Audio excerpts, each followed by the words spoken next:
Hello, hello. Hello. How are you feeling? I'm feeling really well.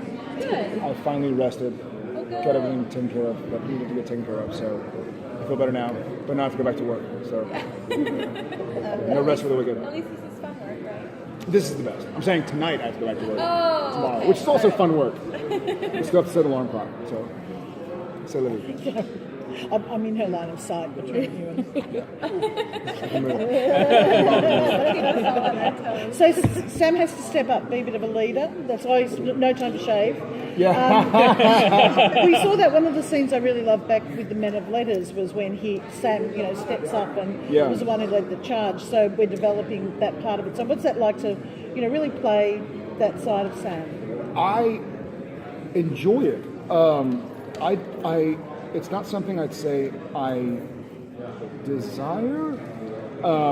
And I guess the only difference this year is obviously he's in charge because of a really shitty situation, Whereas last year or 2 years ago, whatever it was, I guess it was last year, he had to go like, okay, we got this, guys.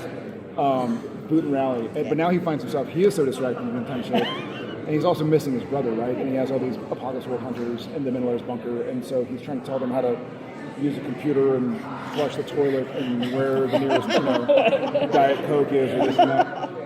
And still having to try and find his brother. So I think Sam is a great leader, but I think he is I don't want to say he's a slow leader. I think he's a better general than he is frontline guy. I think he's the one who sits back and thinks and goes like, Strategist. Okay. Yeah. Trying to figure out the smartest way to do something as opposed to like, this is Sparta, kind of, follow behind me as I punch everybody. Toga. Which isn't bad. I love me a toga. Yeah, I think we're Okay, that's the line. I love me a toga. That 300. Hey, I really am. Like, I've never written or offered an idea, but I've been like, hey, 300, the 300. Sam and Dean and togas. Story tells itself. So you're ready for all that baby oil action, Hey. right? Yeah, that's I'm what wearing some happens. right now. That's what happens. It's part of my daily routine anyway, so I'll be quite all right.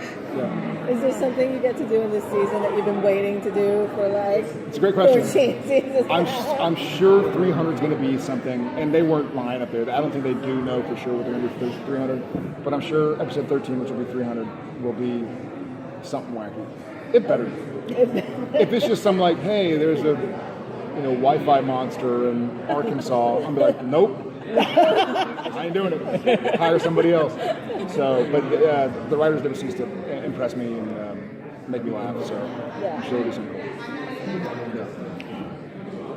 How do you feel like Sam and Jack's relationship is going to change now with this new him not having powers and Dean being gone and Cass being around more? How is that all going to change?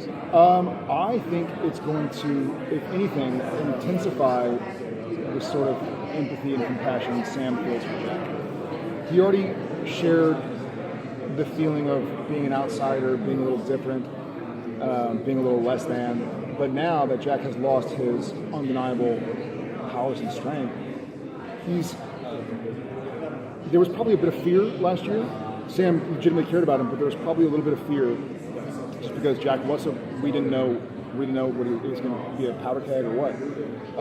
So this year, Sam doesn't fear him because he can't snap his fingers and send Sam and Dean up against the wall or yell and blow people away.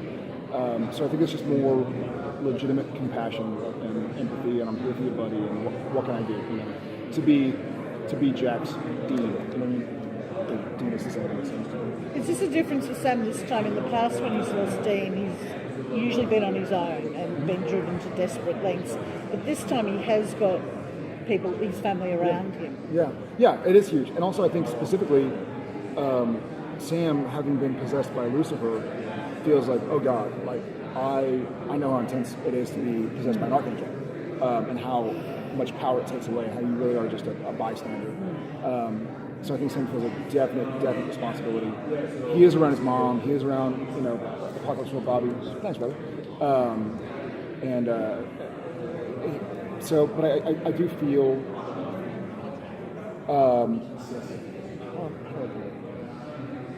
I'm not sure how to exactly quantify it. It certainly helps that he's got, even though it's not mom. It's not body, but they're close enough. You know what I mean? Yes. They're close enough, and it's a.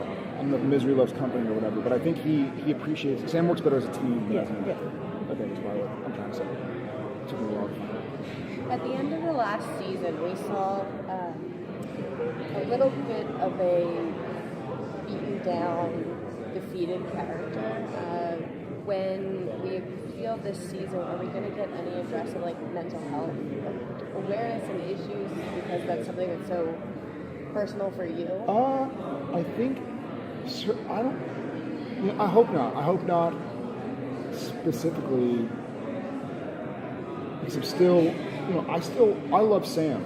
You know, I'm here to play Sam, not to play Jared. I'm extremely blessed to have people that are aware of kind of what goes on behind the scenes and whatnot. But I feel like Supernatural kind of always has addressed that without calling it by that name. We've certainly seen these characters beaten down, and that's the way they sort of deal with it. And I think we'll probably see if and when we get Dean back, which I'm assuming and hoping we get Dean back, Sam trying to help Dean deal with PTSD or deal with whatever kind of issues he has. I don't think it's necessary. I think that's probably getting a little too meta to address it specifically by name. And I signed to play Sam, not to play Jared, you know. But I'll keep on trying to, in my world outside of what happens between action and cut, still trying to be there for those around me and trying to be there for that, whatever I can. Given Dean's usually the one who does a lot of the comedy, are we going to see, you know, Sam doing the cowboy hats and... I'm sure, again, hopefully by 300 we'll see something goofy and funny happen. But between now and then, Jensen's certainly a lot better at that than I am. So I'll leave it to Jensen and to Dean. Thanks very much, guys. Awesome. Thank you. Thanks, guys.